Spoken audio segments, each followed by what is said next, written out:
Alô, alô? 1, 2, 1, 2. Som, som, som. Som? Ok. Só um bocadinho mais, não? Para eu não esforçar tanto. Ok, boa. Fixe.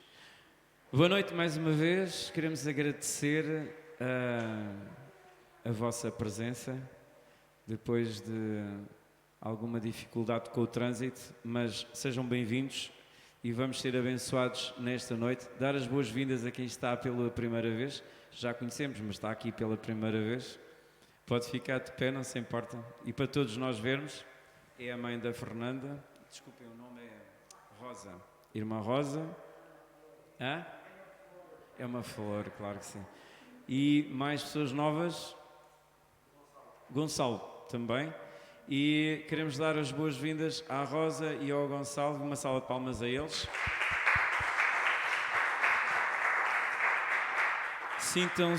Sintam-se em casa. Eu gostaria de implementar algumas verdades que eu acredito. Eu acredito que o que está aqui escrito foi feito pelo Espírito Santo. As coisas que estão aqui escritas foram feitas pelo Espírito Santo e através disto há ensinamento para nós. E é por isso é que nós damos muita importância à Bíblia. Eu esta semana estive a ouvir um pastor que esteve a falar sobre o telemóvel e, na verdade, isto já está a fazer um bocado de eco. 1, 2. Ok. Sim, é melhor assim.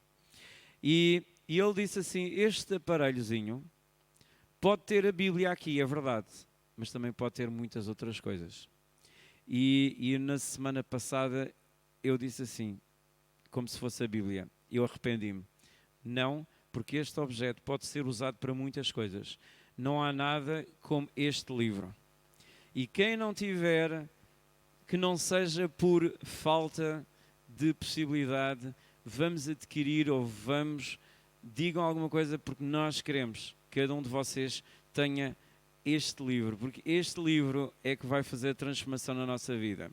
Então, eu peço-vos que vocês manifestem a vossa Bíblia, e se vocês não tiverem a Bíblia, façam assim com a mão, ou qualquer coisa assim. E digam assim, esta é a minha Bíblia. Quero ouvir melhor. Esta é a minha Bíblia. Eu sou aquilo que ela diz que eu sou. Eu tenho aquilo que ela diz que eu tenho. Eu posso fazer aquilo que ela diz que eu posso. Eu hoje serei ensinado a palavra de Deus. Eu confesso com ousadia. A minha mente está desperta. O meu coração está receptivo. E não serei o mesmo. Em nome de Jesus. Amém. Sabem que declarar faz parte da transformação do nosso ser. Romanos 12, 1 e 2 diz, não vos conformeis com o mundo, mas transformai-vos pela renovação do vosso entendimento. E então, aquilo que nós dizemos e aquilo que nós concordamos é muito importante. A primeira coisa que acontece quando, antes de nós sermos derrotados, não somos derrotados, mas quando éramos derrotados, era quando os nossos pensamentos concordavam com os nossos piores medos. Alguém consegue perceber o que eu estou a dizer? Quando nós tínhamos aqueles medos e concordávamos com eles, éramos derrotados. Então, o título da nossa mensagem esta noite é O Medo e as Manhas do Inimigo. Quem é que sabe que o inimigo tem manhas? Sabem? Pois, muitas manhas. Se ainda não descobriu que o inimigo tem manhas, é porque ainda não experimentou fazer-lhe frente. Então, hoje eu convido-vos a começarem a meter medo ao inimigo. Quem é o nosso inimigo? O diabo, Satanás, é o nosso inimigo. O nome que lhe foi dado depois de ele se ter rebelado nos céus. O diabo era um ser criado por Deus. Ele não foi desobediente quando foi criado. Deus tudo o que cria é bom, Deus cria todas as coisas boas, mas Deus criou também a capacidade de liberdade.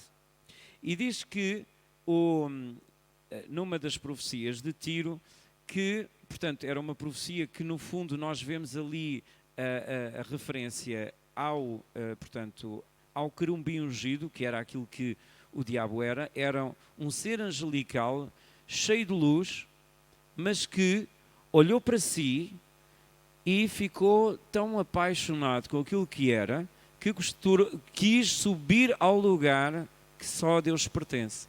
E a partir daí ele foi derrotado, ele caiu em desgraça, ele foi precipitado na terra, e por isso é que com ele vieram 1/3 dos anjos, e eles estão aqui nesta terra.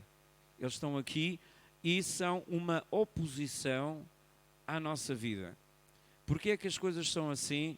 Meus irmãos, há coisas que nós não temos que perguntar, há coisas que nós temos que aceitar e fazer, não é?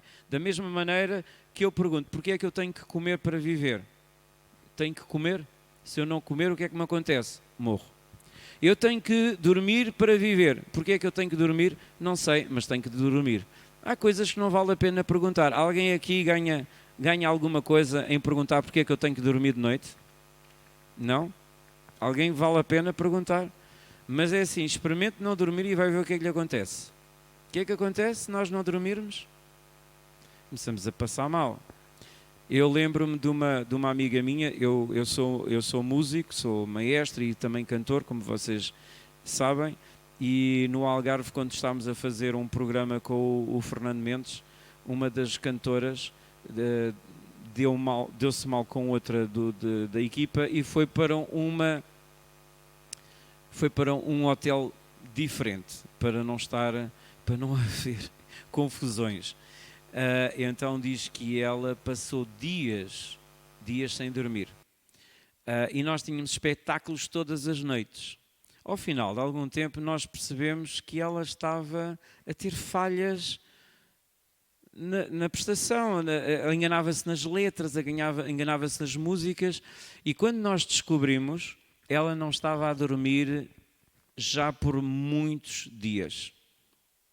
E então ela estava em perturbação e depois tivemos que substituí-la e ela teve que ser medicada e tratada.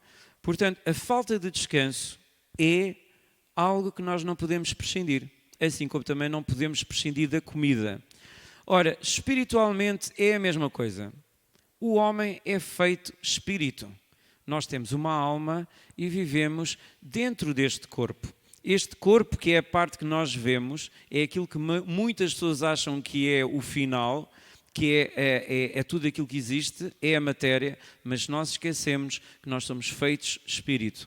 E que, como está escrito, não só de pão viverá o homem, mas de toda a palavra que vem da boca de Deus.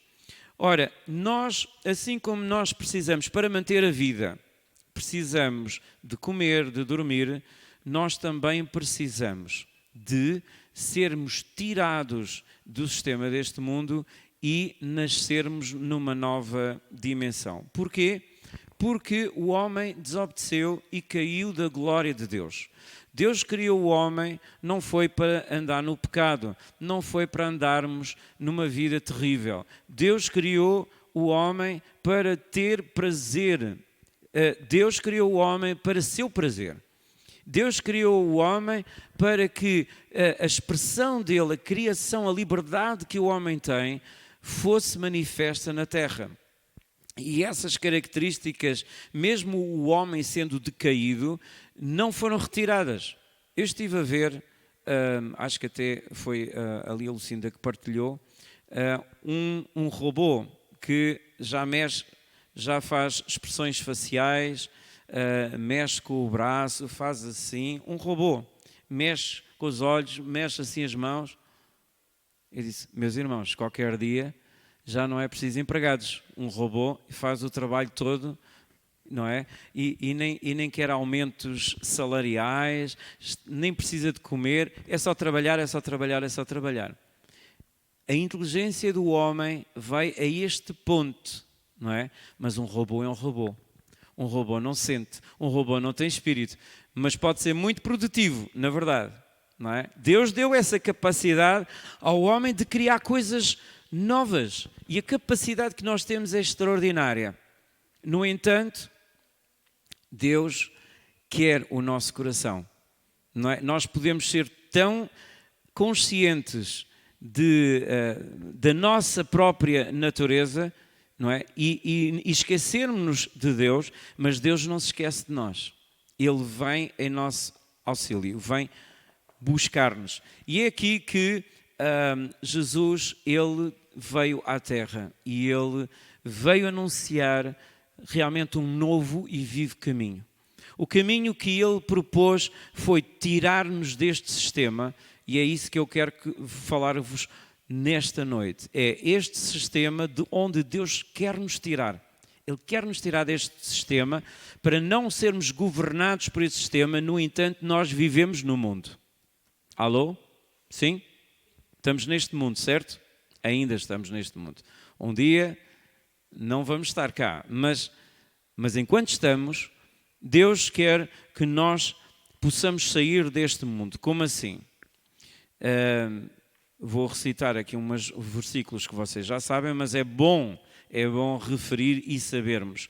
Em Colossenses 1:13 diz: e nos tirou do poder das trevas e nos transportou para o reino de seu Filho amado. Diga assim: Deus tirou-me do poder das trevas e transportou-me para o reino do seu Filho.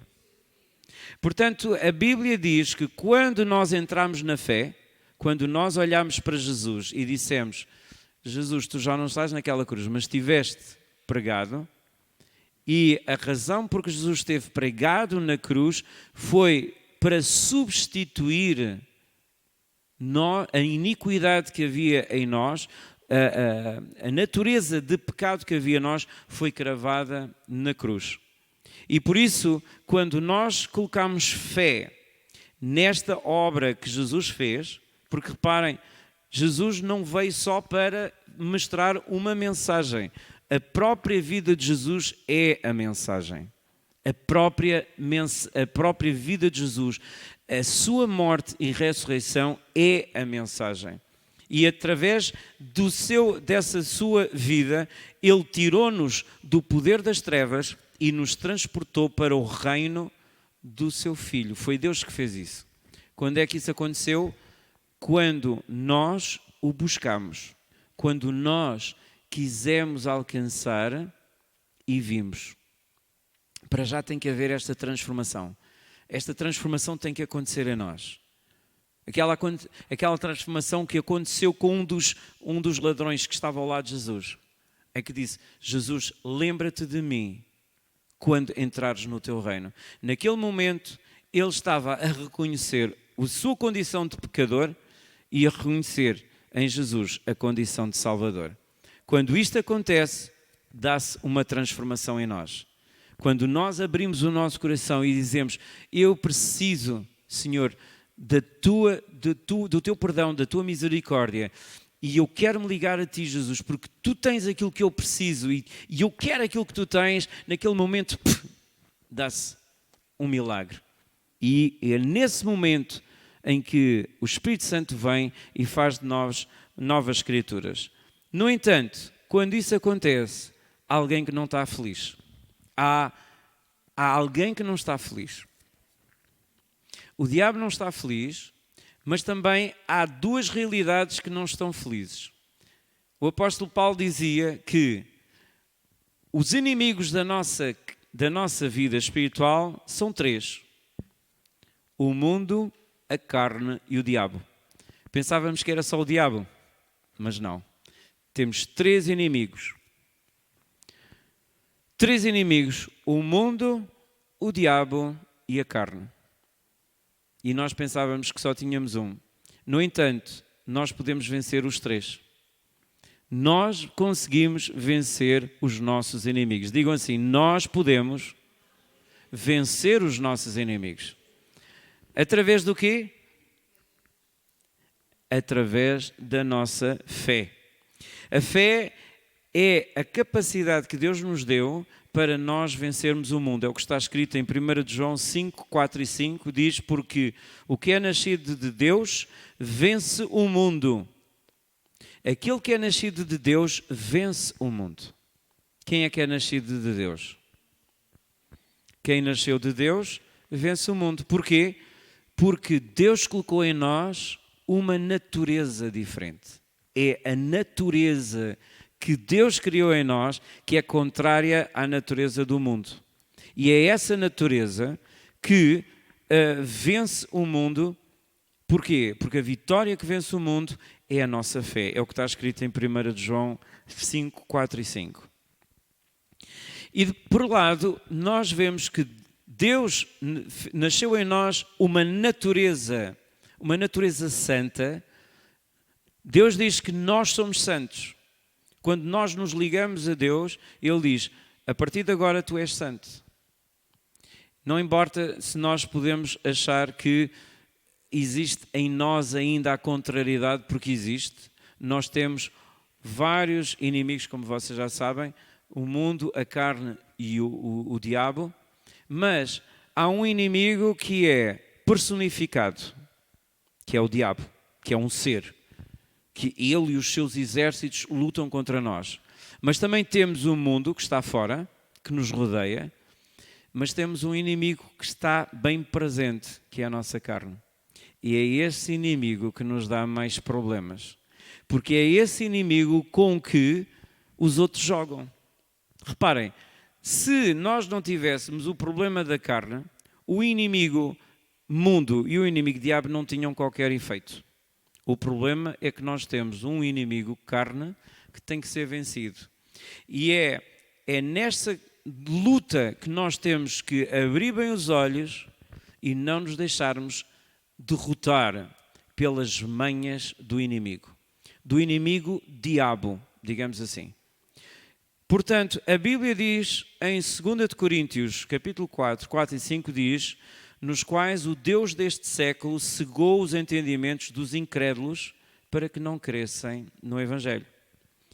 Então diz que o Deus deste século, quem é o Deus deste século? O diabo cegou o entendimento dos incrédulos. Aqueles que não creem, eles têm o entendimento tapado para não verem o que está a passar. Nunca vos aconteceu? Certamente, todos nós já falámos de Jesus às pessoas e nós estamos a falar de uma realidade que é tão nossa e a pessoa que está a ouvir apetece fazer assim, não é? E não está a compreender. Porquê? Porque quando a pessoa está ainda no reino das trevas, ela ainda não se libertou para ver as coisas na dimensão do Espírito. Quando Jesus entra em nós, o Espírito Santo é-nos dado. E quando nós temos o Espírito Santo, nós começamos a ver as coisas com outra clareza. Começamos a ver as coisas com luz. Quando a luz vem até nós, nós vemos as coisas com outra clareza. E, portanto, nós lidamos com esta situação, que quando nós falamos com pessoas que ainda não nasceram de novo, o entendimento delas está fechado, para que o Evangelho não produza fruto nelas. No entanto, essas vendas, como direi, essas coisas, esses olhos vendados são quebrados quando o Espírito Santo traz convicção e a pessoa começa a ver realmente que há nela, há uma natureza que tem que ser lidada, que há uma condenação que a pessoa tem e que precisa dessa salvação. E quando a pessoa faz isso, ela recebe o Espírito Santo e quando ela clama, diz: todo aquele que confessar o Senhor Jesus será salvo. Portanto, naquele momento em que a pessoa chama por Jesus, a pessoa é salva.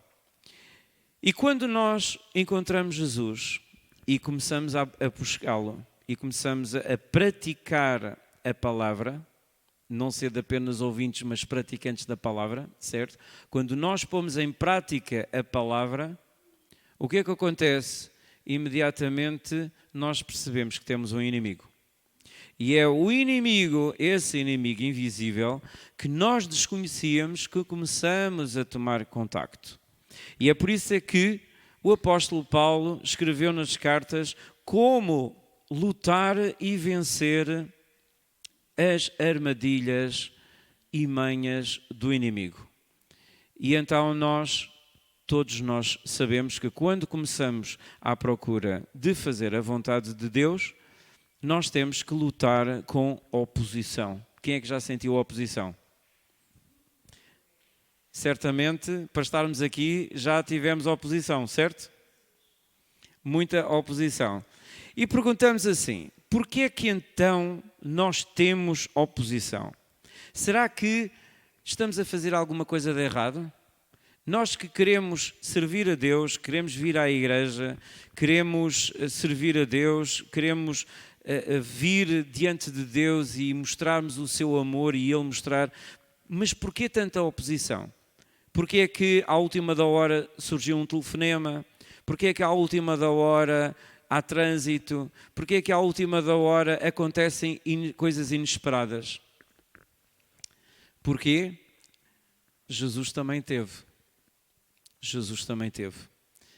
E então a questão não é perguntar porquê é que as coisas acontecem, é pensar o que é que eu vou fazer quando as coisas acontecem. Não pergunte porquê é que as coisas me estão a acontecer, mas diga o que é que eu tenho de fazer quando as coisas acontecem. Eu vou-vos dar 2 exemplos.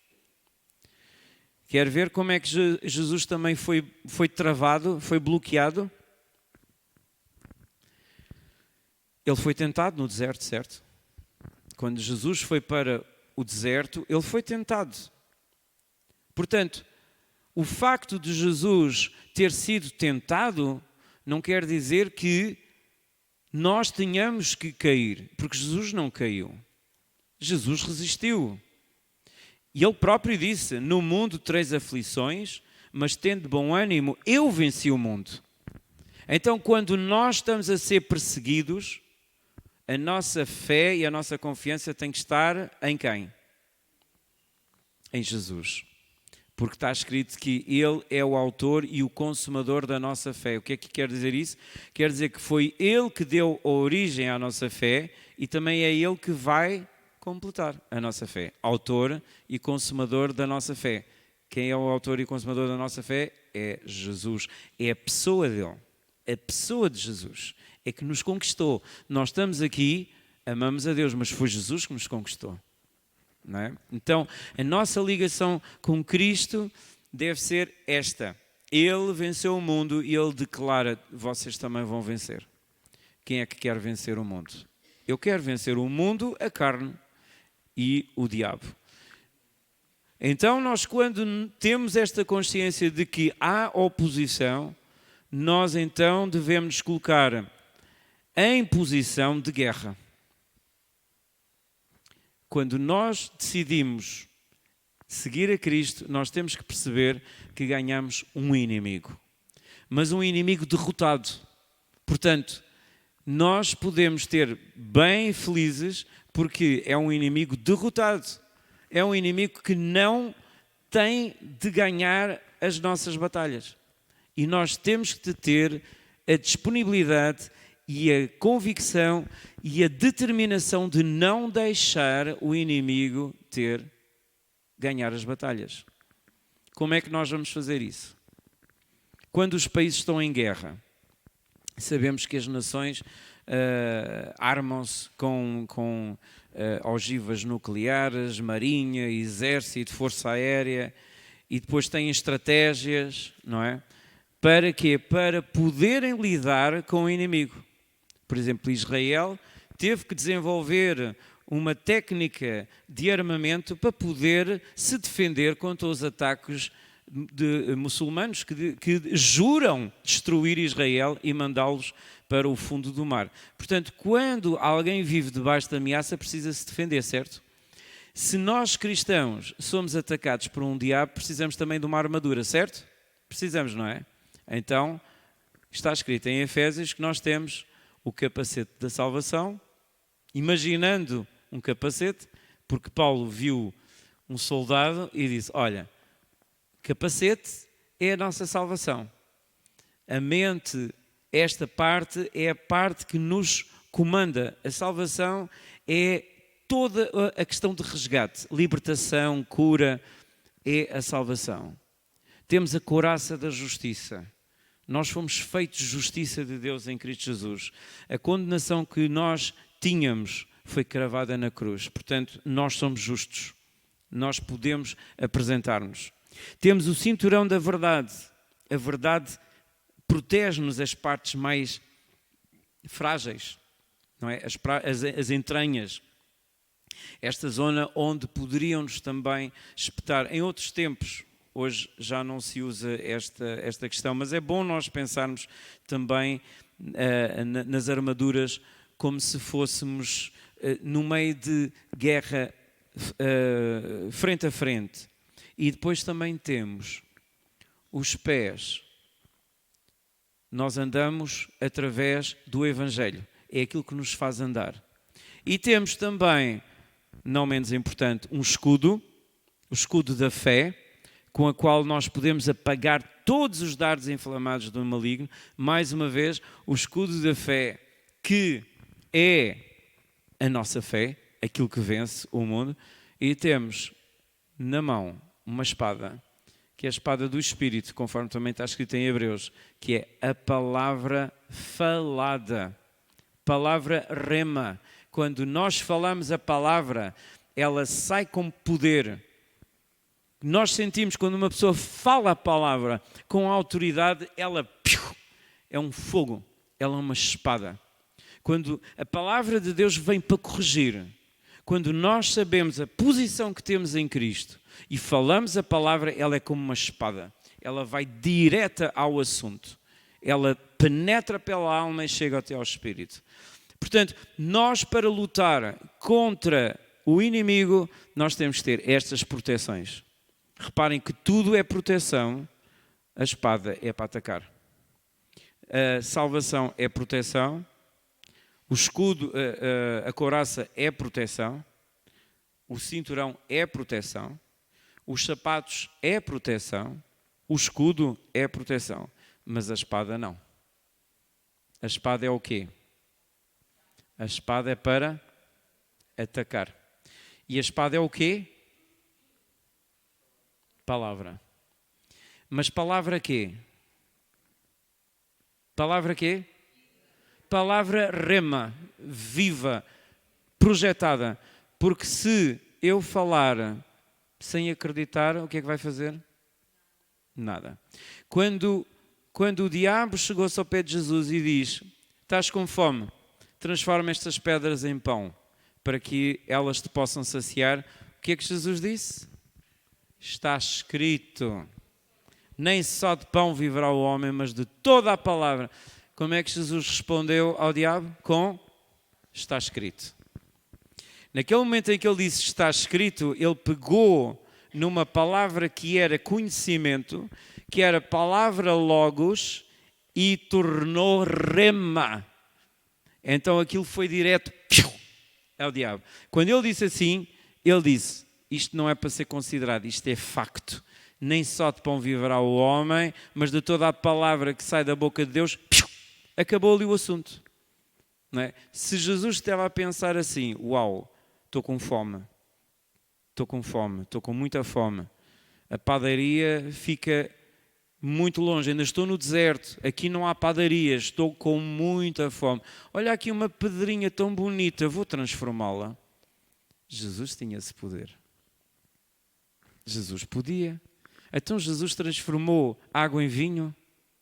Jesus multiplicou os pães e os peixes. Acham que Jesus não podia transformar uma pedra em pão? Podia ou não podia? Podia. Mas porquê é que ele não fez? Se calhar, se nós fôssemos Jesus, transformávamos. Epá, a glória em mim, eu vou já transformar a pedra em pão. Que maravilha. Se calhar faríamos, não? Mas só que há uma coisa, é que era uma tentação. E nós não podemos ceder à tentação. Ok? Se for bênção, é bênção. Quando Maria pediu a Jesus transforma a água em vinho, ele ficou um bocadinho chateado com a mãe. E eu percebo o que é um filho chateado com uma mãe. Às vezes as mães gostam, não é? As mães põem os filhos em situações, não é? Irmã Rosa. É. Às vezes as mães são teimosas. Vá lá, filho. Olha, digam tudo, façam tudo aquilo que ele vos disser. Malandra, ela sabia. Não é? Eu falo assim porque, desculpem, isto não é falta de respeito. É que Maria, Jesus e os irmãos eram pessoas normais. Sim, ele é o Salvador do mundo, mas é uma pessoa simples. Se ele vivesse hoje, por que não cumprimentá-lo um dia? Vamos ver, não é? Não é como Natanael chegou e diz assim, mostra-me lá quem é esse Cristo. Assim, tipo, a duvidar, não é? E Jesus viu Natanael e disse, eu vi-te quando estavas debaixo da figueira. E ele... Jesus, ei meu Deus, és mesmo. Eu vi-te, não é? Então... E Jesus, quando perguntava às pessoas, não é que ele não soubesse, mas ele queria ouvir o que é que as pessoas tinham para dizer. Porque nós, quando falamos, é uma espada. Enquanto nós estamos calados, não fazemos nada. O diabo adora pessoas caladas. Sabem? O diabo adora pessoas caladas, não lhe fazem frente. Mas uma pessoa que fala a palavra, ele aí tem medo. Porquê? Porque a espada do Espírito é a palavra de Deus. Então, nós vemos que Jesus foi tentado, mas não cedeu. Outra tentação que vocês sabem foi quando ele subiu lá acima e disse assim, meu Deus, eu vou fazer agora aqui uma pirueta e toda a gente vai dizer, este realmente é o Filho de Deus. A tentação veio, mas ele disse, não tentarás assim a teu Deus. Ele nunca fez nenhuma pirueta. Eu já vi um mágico, não sei como é que eles fazem isso. Eu já vi um mágico levitar assim não sei quantos metros. Não sei como é que eles fazem isso. Ele fez aquilo acima, ao pé de uma piscina, levitou 3 metros. Não sei como é que ele fez isso. Porque a magia faz imensas coisas, não é? Mas Jesus nunca fez magia. Reparem uma coisa, Jesus curou os doentes. Jesus libertou pessoas. Mas não era magia, era... O que é que ele tinha? Jesus era compaixão pelas pessoas que sofriam. Pelas pessoas que sofriam, dar resposta àqueles que sofriam. E, portanto, não era espetacular.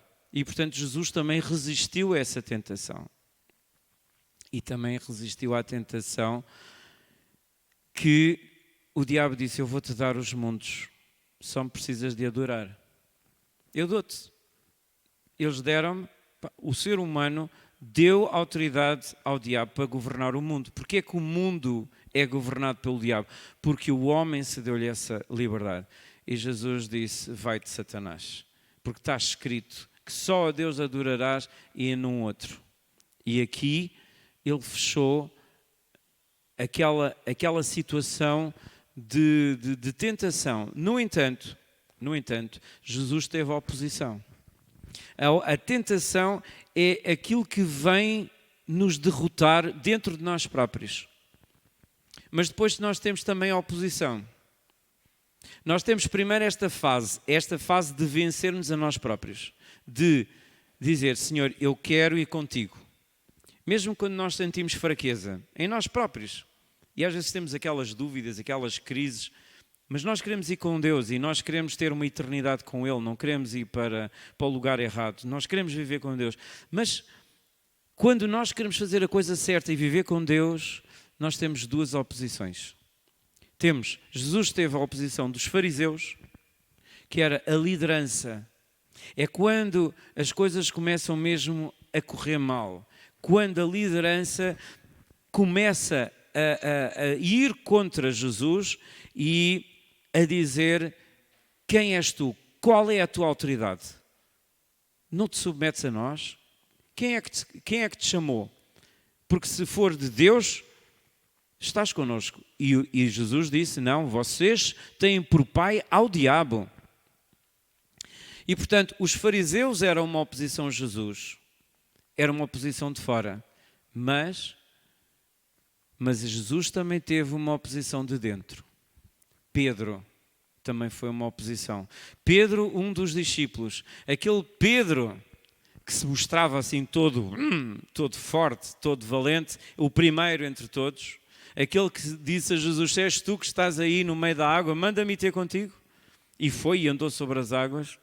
Mais nenhum outro teve esta experiência, Pedro teve. Mas Jesus disse assim: Jesus, nada te vai acontecer, eu não permito. E Jesus disse: para trás de mim, Satanás, que me serves de escândalo. Porquê? Porque ele estava a impedir o caminho da salvação, o caminho da nossa salvação, que era ir à cruz. E portanto, naquele momento, Jesus teve que dizer: para trás de mim, Satanás.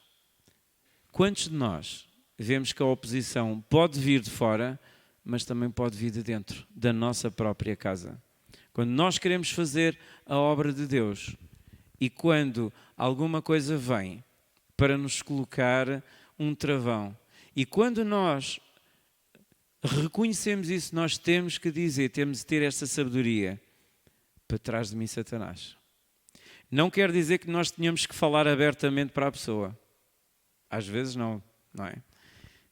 A pessoa não precisa de saber, mas nós dizemos: para trás de mim, Satanás, que não entendes as coisas de Deus, porque todos nós, de uma certa maneira, de uma forma ou outra, podemos ser usados pelo inimigo para colocar um impedimento no caminho do nosso irmão. Por isso é que nós devemos ser motivo de encorajamento uns para os outros. Falar palavras de encorajamento. A nossa palavra, a palavra da nossa boca é uma espada. E assim como nós confessamos logo de manhã, logo no princípio, de que a Bíblia é aquilo que a Bíblia diz, é aquilo que eu sou e não aquilo que eu penso ou aquilo que o diabo diz, é para nós acimentarmos a nossa fé na palavra, porque a palavra é que produz resultados na nossa vida. E, portanto, nós temos estas oposições. Temos a oposição que vem de fora, mas também temos a oposição que vem de dentro.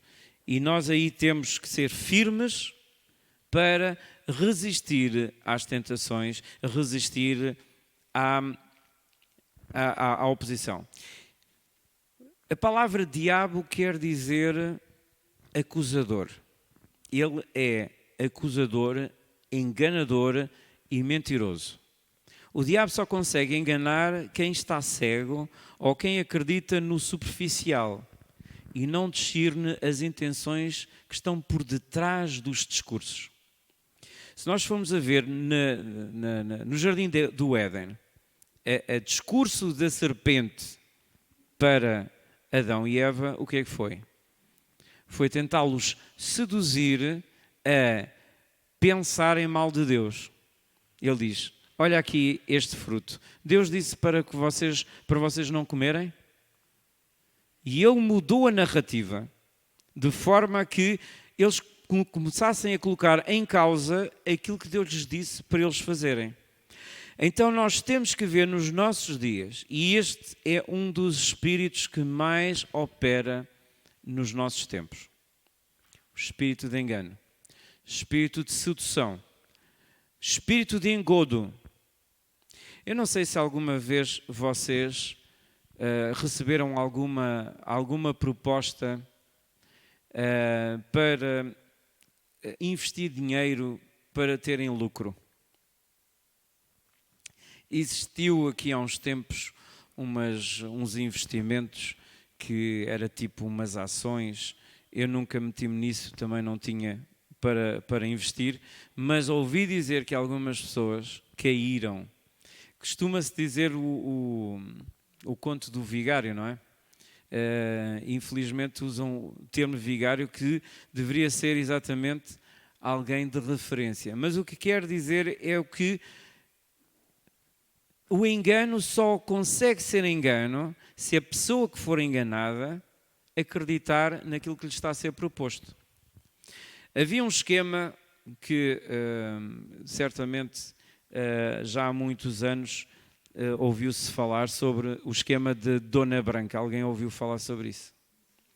Que era investir um X e a pessoa ganhava 10% de volta. Então o que é que isso quer dizer?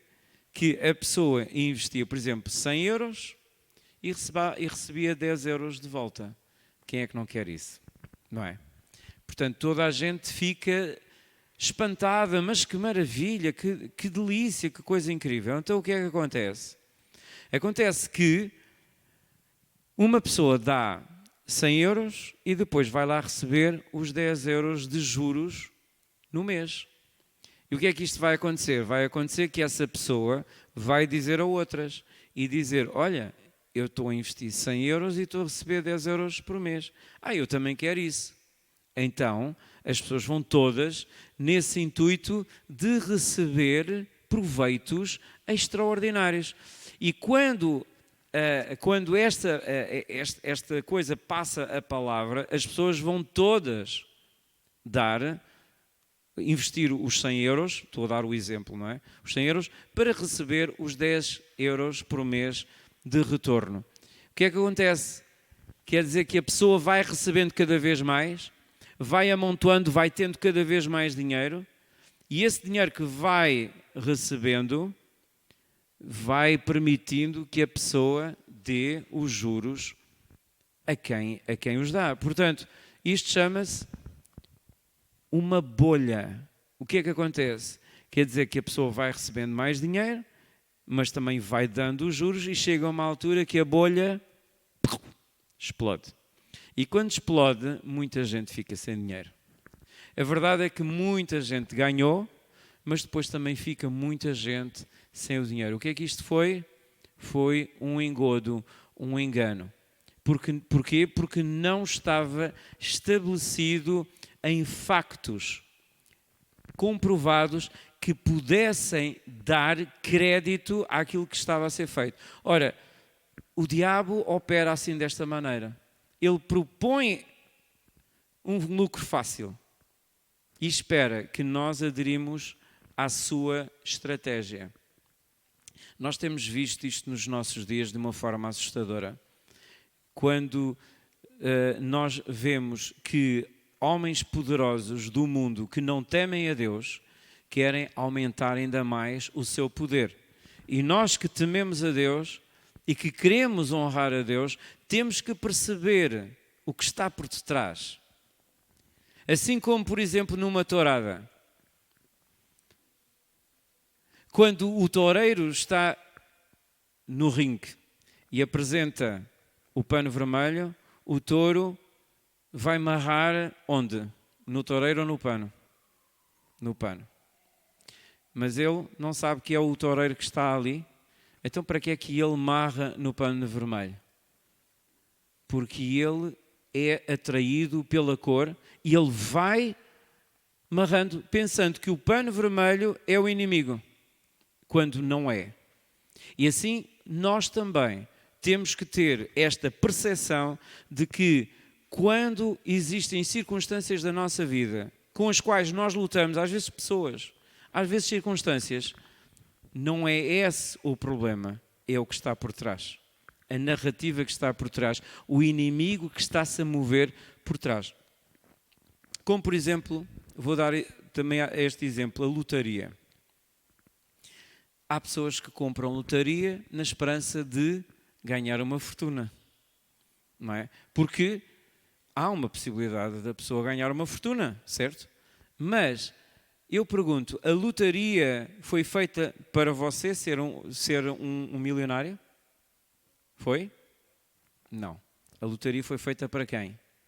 para quem a faz poder ter fundos. Portanto, quando uma pessoa acredita que jogando na lotaria vai ser rica, a pessoa está a acreditar na mentira da lotaria para que eles possam ganhar o seu, certo? Quem faz uma lotaria vai receber os ganhos, porque quem faz a lotaria é que ganha. Só que para haver o engodo, claro que alguém vai ganhar milhões, mas à conta de quê? Do empobrecimento de outros tantos milhões, certo? Porque é tirar uns e dar a outros. E, entretanto, quem fez a lotaria ganha tudo. Da mesma maneira, quando nós vamos pescar um peixe, algum peixe vai morder o anzol se não tiver nada? Não. O peixe só morde o anzol quando está a ver lá o quê? Uma isca. Exatamente. Então, meus irmãos, é assim, que nós possamos não olhar para a isca, mas olhar para ver se há alguma coisa onde está lá metida o engano do nosso inimigo. Portanto, quando nós estamos nesta vida e queremos fazer a vontade de Deus, nós temos que fazer o seguinte, e eu gostava que nós lêssemos isto, porque esta é uma passagem muito, muito, muito importante. 1 de João, capítulo 4, versículo 1 e 6. Vamos ler esta porção, porque é muito importante. É a primeira carta de João, fica quase no final da Bíblia.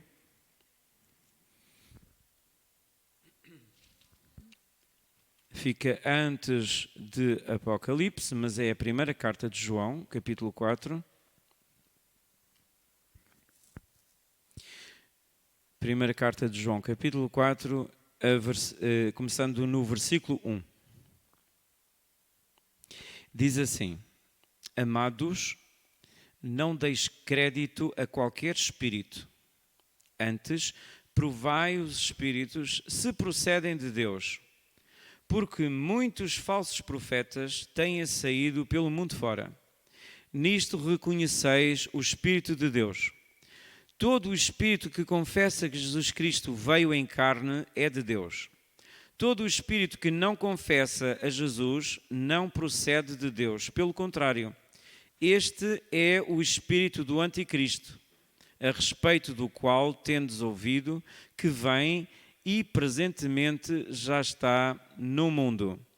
Filhinhos, vós sois de Deus e tendes vencido os falsos profetas, porque maior é aquele que está em vós do que aquele que está no mundo.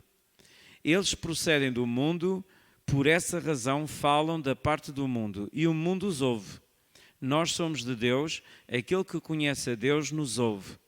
Aquele que não é da parte de Deus não nos ouve. Nisto reconhecemos o espírito da verdade e o espírito do erro. Vamos dizer isto. Nisto reconhecemos o espírito da verdade e o espírito do erro. Meus irmãos, nisto vamos tomar bem atenção. Prestem bem atenção. Todos. Nós temos que discernir entre o espírito da verdade e o espírito do erro. João estava a dizer que os falsos profetas são aqueles que falam e o mundo ouve. No entanto, aqueles que falam pelo Espírito de Deus, aquele que ama a Deus reconhece que é o Espírito de Deus. Então, como é que nós podemos reconhecer? É pelo Espírito da verdade. Há o Espírito da verdade e há o Espírito do erro. E como o apóstolo João diz aqui que, amados, não deis crédito a qualquer espírito. Meus irmãos, qualquer pessoa hoje que vem com uma narrativa na comunicação social ou em qualquer lado, porque normalmente quando nós lemos esta passagem da Bíblia, não é? A ideia que nós temos é que isto refere-se a igrejas, a doutrinas. Não. Isto tem a ver com a nossa vida natural. Uma pessoa que vá à televisão dizer mentiras é um falso profeta. Um falso profeta não é uma pessoa que vem aqui falar ao púlpito. Não, um falso profeta vai à televisão falar. Os falsos profetas não querem este palco, querem palcos maiores. E os cristãos também deviam querer palcos maiores. Nós devíamos também ir à televisão. E estamos barrados. Porquê? Porque o espírito que está neste mundo não quer ouvir. Bloqueia. Mas é aqui que nós vamos ter que furar. Porque, meus irmãos, não creiais em todo o espírito. Não creiais em todo o espírito. Porquê? Porque nós temos que provar os espíritos. Se vem de Deus. Reparem que aqui João estava a dizer que se um espírito não reconhece que Jesus viesse em carne, não era de Deus. Porquê? Porque havia naquela altura, impregnado naquela sociedade, a consciência gnóstica. E a consciência gnóstica dizia assim: Deus é um Deus santo e a terra é tão conspurcada que Deus não pode se materializar. Deus não pode vir à terra, porque a matéria é má. Então Jesus não pode ter vindo em matéria, estão a perceber? Diziam que Jesus veio num corpo espiritual. E não, Jesus veio num corpo físico. Ele nasceu como homem. E isso mostra-nos também que nós podemos ser santos. E vejam que aqui é o problema. Aqui diz que há espíritos que não confessam que Jesus procede de Deus. Há espíritos que não declaram isso. Esse espírito é o espírito do anticristo.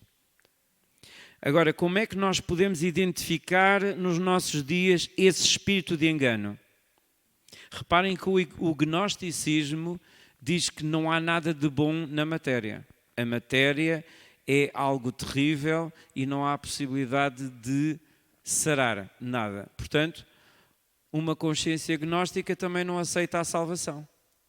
Porque nós temos que ver em nós o resultado dessa salvação. E o que é que produz a consciência gnóstica? É que se Deus não pode fazer nada, então sou eu que tenho que fazer. Eu tenho que encontrar o paraíso perdido. E o que é que acontece? Acontecem as maiores desgraças no mundo. Foi assim que surgiram os grandes ditadores no mundo, porque quiseram trazer uma mensagem redentora, porque acreditavam que o mundo é maligno. A consciência gnóstica é a que produziu os ditadores da nossa vida. Reparem que Jesus de ditador não tinha nada. Jesus era firme. Jesus falava no Espírito da Verdade. Mas vocês vejam que Jesus não impôs nada a ninguém. Nunca. Enquanto que um ditador impõe e acusa, assim como o próprio diabo. O diabo tem essas características. Ele tem essas características de impor a sua vontade. Então, meus irmãos, a manha do diabo nos nossos tempos é apanhar quem desconhece os seus ardis. Paulo disse assim: nós não desconhecemos as astutas ciladas do diabo. Nós não desconhecemos. Nós sabemos que ele opera. Como é que ele pode operar? De uma maneira muito fácil. Com as aparências. O diabo consegue injetar pensamentos na nossa cabeça. Por exemplo, o diabo diz assim: tu estás a ver que aquela pessoa não te está a olhar? Ela está contra ti. Ela está a dizer coisas assim. E o diabo tem a capacidade de injetar, criar enredos para afastar as pessoas.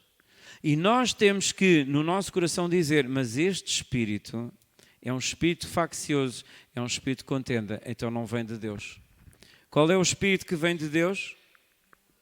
O espírito de amor, de paz, de alegria. Pensar, olha, 1 Coríntios 13, o amor não suspeita mal, não levanta falso testemunho, o amor tudo perdoa, tudo, não é? Tudo suporta. Então é aqui, meus irmãos, que nós temos que ver que o Espírito da verdade está sempre ligado ao Espírito do amor. O Espírito do amor liga-se à paz e à esperança e faz com que nós possamos perceber que o Espírito da verdade vem-nos dar realmente esta paz. Eu gostava de pedir-vos que vamos ficar de pé porque vamos tomar a Santa Ceia e é muito importante, meus irmãos, que nós possamos entender este momento, porque a Santa Ceia faz parte do momento em que nós estamos a reconhecer que somos uma família. Estamos sentados à mesa. Neste caso não é uma mesa, mas é como se fosse uma mesa.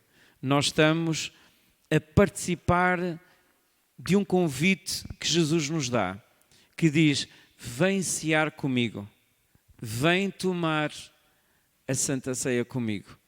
Jesus disse assim: eu tenho tanto desejo. Vocês sabem que realmente o tempo mais prazeroso é quando nós nos sentamos à mesa e podemos ter uma boa refeição e conversar com amigos e surgem tantos assuntos e partilhamos tantas experiências, tantos saberes e temos aquele prazer de estar com pessoas, não é? Então, Jesus disse: eu tenho um grande prazer de estar convosco, mas esta é a última vez que eu vou estar a tomar esta Santa Ceia até àquele dia. E este é o único momento em que Jesus nos pede para nós nos lembrarmos. E por isso é que é tão importante neste momento nós estarmos unidos uns aos outros como família. E nós temos a possibilidade neste dia de nós termos esta comunhão uns com os outros. Então eu vou pedir-vos que nós vamos ficar todos aqui à frente e vamos pegar num pedaço de pão e temos ali também o símbolo, um cálice ou um sumo de uva para podermos sentar-nos à mesa juntamente com os irmãos e podermos partilhar deste momento uns com os outros. Então vocês podem vir enquanto eu vou ali para o piano e também vou pedir que venhas cantar, enquanto que talvez tu ajudas as pessoas aqui também a partilhar.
Frente. Ficamos todos à frente.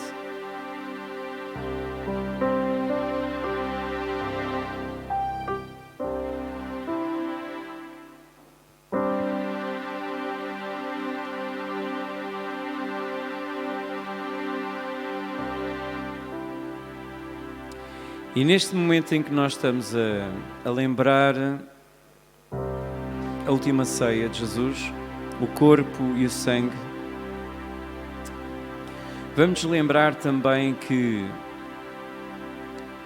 Ele concedeu a cura para nós. Ele concedeu a cura. E são estes rios que vêm do trono de Deus, de paz, de gozo, de satisfação, que também nos dão a vida eterna e nos dão saúde para o nosso corpo. E vamos lembrarmos disso neste momento em que nós vamos tomar. enquanto olhamos uns para os outros e podemos deixar que o amor de Deus flua do nosso coração para os nossos irmãos. Deixar que o amor de Deus flua através de nós. Porque quão bom e quão suave é que os irmãos vivam em união. Deixem neste momento que o amor flua através de nós.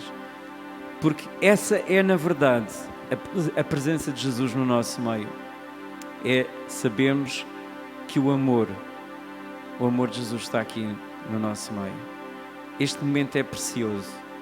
É precioso.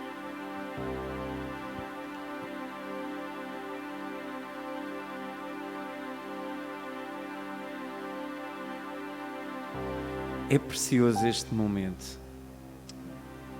E agora sim, que a família está toda reunida, vamos pegar no pão e dizer assim: obrigado, Jesus. Porque este foi o teu corpo, moído por nós. Pelas tuas pisaduras, eu fui sarado. Obrigado, Senhor, pela salvação, pela restauração, pelo discernimento, pelo teu Espírito em mim, que me dá vida. Rios de água viva correm do meu ventre. Obrigado, Jesus. Obrigado pelos meus irmãos que estão aqui à minha volta. Nós somos a tua família. Obrigado, Senhor. Então, tomem deste pão. Obrigado, Senhor. Obrigado, Senhor, pelo teu corpo, Senhor. Obrigado, Senhor Jesus. Obrigado, Senhor. E semelhantemente tomou o cálice e disse: isto é o símbolo da nova aliança. O sangue dele derramado, ele disse: com este sangue eu faço uma aliança convosco. E é este sangue que nós temos este selo na nossa vida. Tomam em nome de Jesus. Obrigado, Senhor. Obrigado, Senhor. Dê um abraço a alguém e compartilhe e diga: eu te amo com o amor de Jesus. Nós somos família. Fale com alguém que já não vi há algum tempo. Dê um abraço aos mais tímidos e dê uma palavra de ânimo, uma palavra de encorajamento. Que o vosso amor, que o nosso amor possa brotar neste tempo.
Enquanto nós mantemos de pé, eu gostava que ficássemos todos de pé.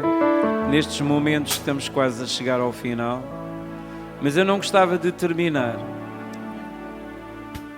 sem agradecermos novamente a sua vida, a vida de Jesus por nós, e através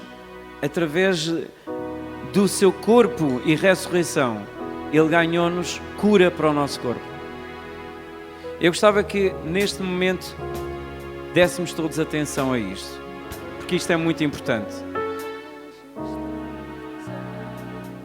Vamos adorar a Deus, vamos adorar a Jesus e sentir o rio de Deus neste momento.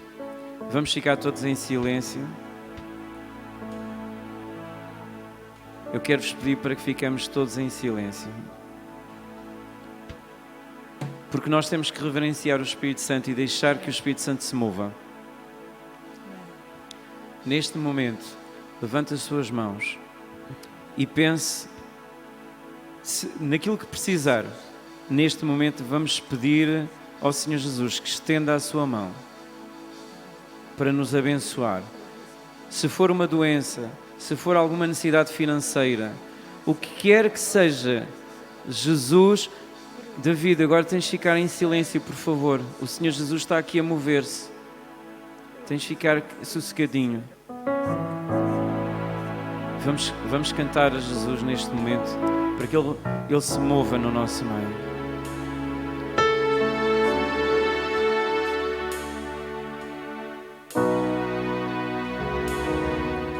Seja mais a consciência de Jesus neste momento, mais do que qualquer outra pessoa, mais do que nós até.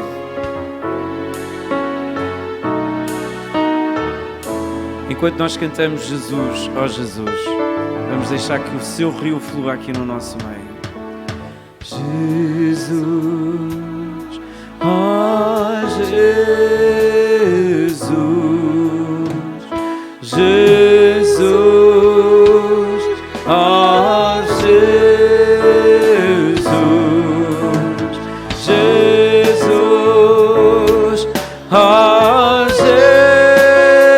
Jesus, tua presença me sarou.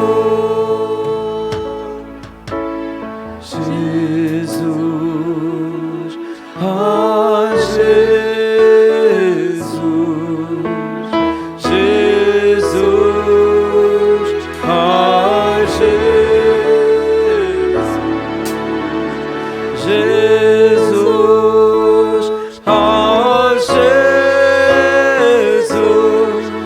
Tua presença me sarou. Diz-lhe o quanto tu amas, Jesus. Oh, Jesus. Nós te amamos, Jesus. Jesus. Oh, precioso Jesus. Precioso Jesus. Jesus. Oh, Jesus. Tua presença me sarou. Canta para Ele, Jesus.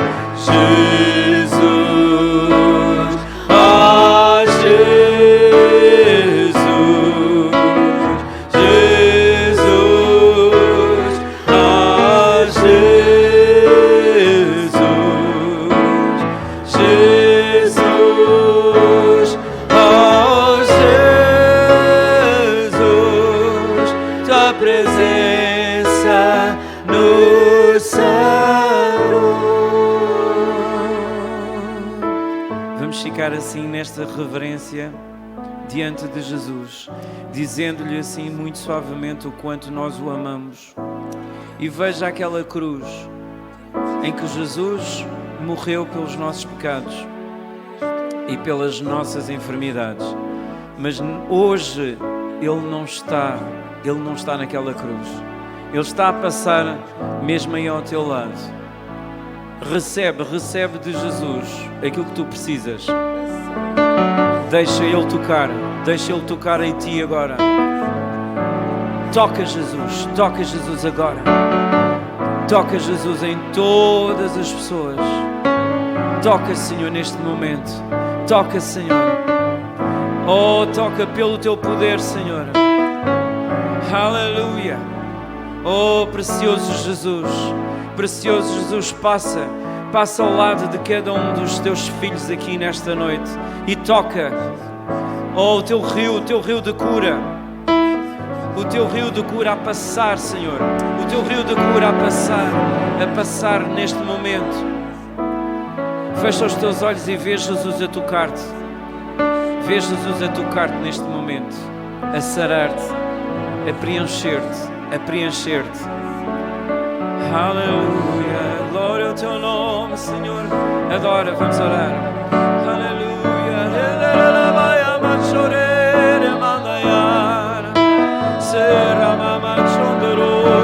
Espírito Santo, move-te em nós, Senhor. Oh, move-te, Senhor. Move-te, Senhor. Espírito Santo, move-te, Senhor. Move-te, Senhor. Espírito Santo, move-te, Senhor. Oh, rios, que os teus rios corram, Senhor, nesta noite. Corre, corre, corre entre nós. Corre, Senhor, entre nós. Aleluia. Glória ao teu nome, Senhor. Eu ordeno agora que toda a opressão, todo o espírito de engano que esteja atormentando, esteja ligando a alguém, em nome de Jesus, eu repreendo agora e ordeno que liberte todos os meus irmãos. Liberta todos os meus irmãos agora em nome de Jesus. Liberta todos os meus irmãos em nome de Jesus. Liberta agora no nome de Jesus. Liberta agora no nome de Jesus. No nome de Jesus. No nome de Jesus.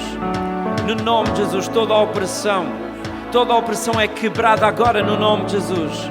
Em nome de Jesus. Todo o espírito de enfermidade é quebrado agora em nome de Jesus. Eu declaro ser curado no nome de Jesus. Recebe a cura. Recebe a cura. Se recebe a cura. Recebe a cura. Recebe a benção de Deus. Recebe a benção de Deus. Se recebe a cura. Se recebe a cura, estende a tua mão e alcança. Estende a tua mão e alcança Jesus. Alcança Jesus nesta noite. Oh, Senhor, toca, Senhor. Senhor, restaura e cura o teu povo nesta noite, Senhor, cura. Oh, Senhor, toca e cura, oh Deus, Senhor.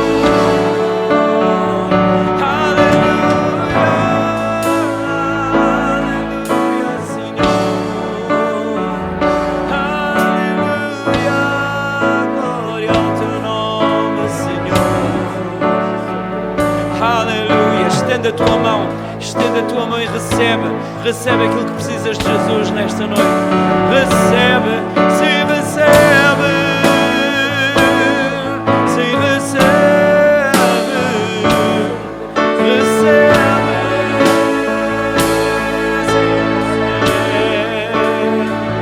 aleluia, Senhor. Glória ao teu nome, Senhor. Nós recebemos de Ti toda a provisão, Senhor. Glória, glória, glória, glória. Recebemos de Ti a vitória, Senhor, em nome de Jesus. Nos movemos em fé. Te atribuímos a glória, a Ti atribuímos a honra.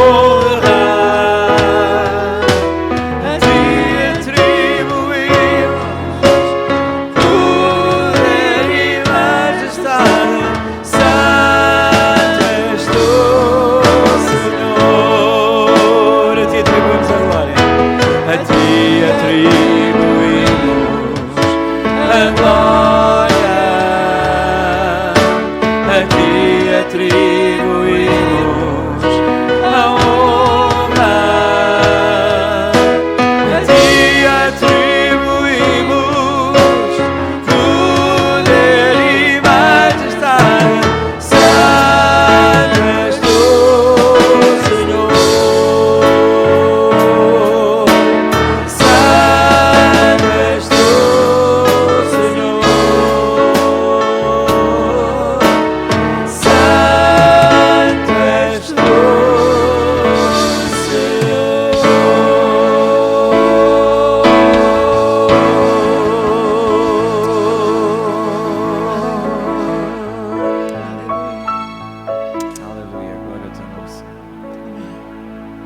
Amém.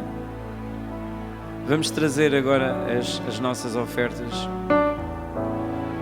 Vocês podem encontrar os envelopes ao pé dos folhetos. O folheto pode ser para vocês, para darem a um amigo, algum conhecido. E faça desta oferta um símbolo da sua sementeira de oferta e de vitória nesta noite. E vamos declarar a nossa oração.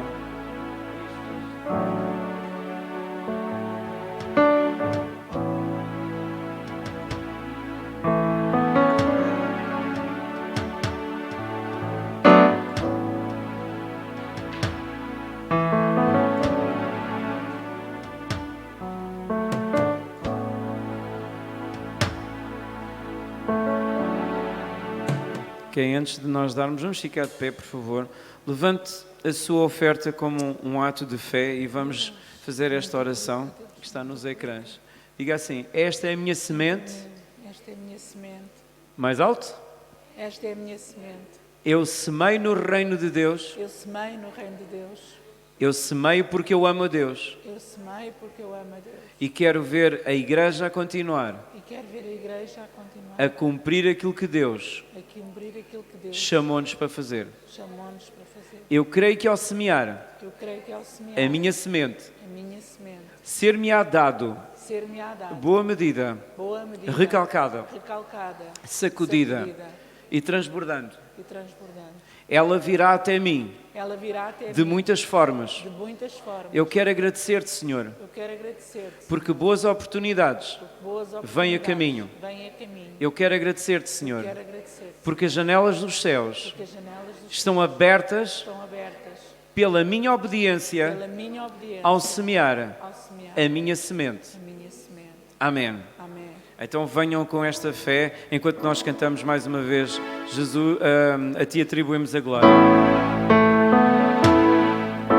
A Ti atribuímos a glória. A Ti atribuímos a honra. A Ti atribuímos poder e majestade. Santo és Tu, Senhor. A Ti atribuímos a glória. A Ti atribuímos a glória. A Ti atribuímos a honra. A Ti atribuímos poder e majestade. Santo és Tu, Senhor.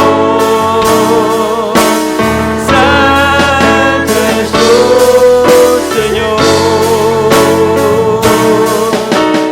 Santo és Tu, Senhor.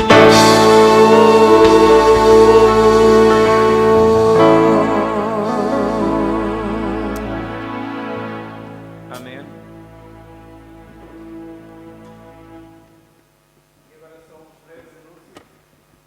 Bem, hoje fui eu que fiz tudo, praticamente. Mas eu não quero fazer um culto sozinho, a sério.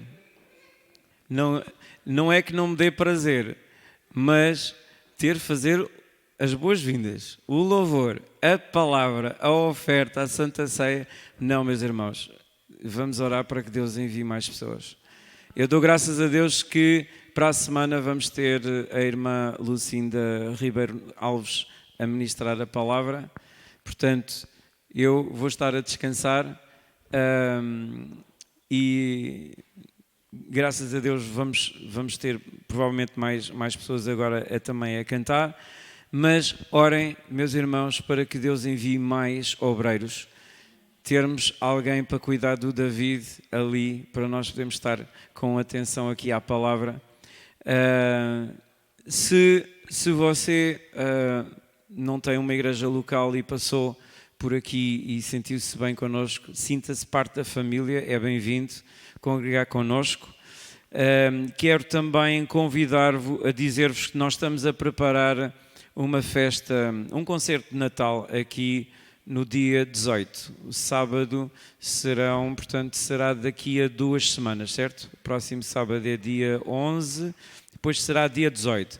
Dia 18 vamos ter aqui um concerto de música, ainda estamos a finalizar o programa. Vamos ter também a participação dos irmãos da Igreja Presbiteriana de manhã. E, portanto, vai ser um tempo de comunhão. Tragam os vossos amigos, porque vão ser um programa essencialmente de música. Vai ser um coral a cantar aqui. Tragam os vossos amigos, porque será um concerto bonito. Agora que, infelizmente, devido a algumas restrições, há concertos que estão a ser pagos. Graças a Deus, por decreto ministerial, as igrejas estão livres de apresentar, portanto, certificados e testes, não é? Estamos livres disso, graças a Deus. Deus é bom. Mas queria que vocês convidassem os vossos amigos a trazerem para vermos o concerto, portanto, daqui a 2 semanas. Para a semana também convidem os vossos amigos, porque certamente será uma palavra muito boa da nossa querida Lucinda. E o louvor também é maravilhoso, mas também queria vos convidar e desafiar para algo que também é muito importante. Na sexta-feira, às 16h30, no Rossio, a irmã, nossa querida Teresa, está lá com uma faixa e a anunciar Jesus. E é uma boa oportunidade para nós darmos a palavra. Nós devemos também estar interessados em dar, portanto, a palavra e testemunharmos de Jesus às outras pessoas. Teresa, é capaz de fazer assim só para as pessoas verem? Pronto. Vamos encorajá-la, ela está a fazer uma obra fantástica no Rossio, vamos encorajá-la para que ela possa também estar acompanhada e ter pessoas ao lado dele a ajudar.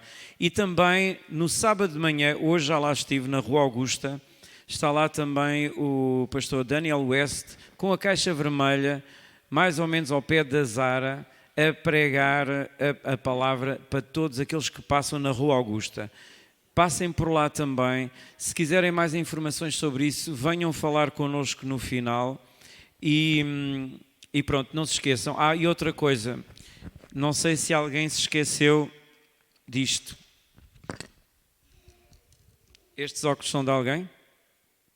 Alguém esqueceu-se disto? Não? Ok. Se souberem de alguém que se tenha esquecido, passem a palavra. Baixem as vossas cabeças, vamos pedir então a bênção sobre nós. Pai, no nome de Jesus, nós oramos a Tua bênção sobre nós. Decretamos a Tua palavra que diz que o anjo do Senhor acampa-se ao redor dos que o temem e os livra. Senhor, de graças te damos porque nós estamos protegidos durante esta semana. Senhor, em tudo aquilo onde nós colocamos a nossa mão está abençoado. Pai, obrigado, Senhor, Tu nos abençoas ao entrar e ao sair, e nós estamos por cima e não por baixo, por cabeça e não por cauda. Todos os desafios da nossa vida, nós saímos mais do que vencedores, porque Tu declaras que esta é a vitória sobre o mundo, a nossa fé. Pai, nós Te agradecemos porque nós temos uma fé cada vez mais viva, mais vibrante, cada vez estamos mais fortes em Ti, estamos unidos em espírito contigo, nós somos uma família única e unida em Ti. Que a graça de Deus esteja connosco e a comunhão que nós temos uns com os outros e com o Espírito Santo possa estar connosco durante este tempo, em nome de Jesus. Amém. Glória a Deus. Então, temos terminado a nossa reunião, podemos confraternizar, dar abraços, falar uns com os outros e até já.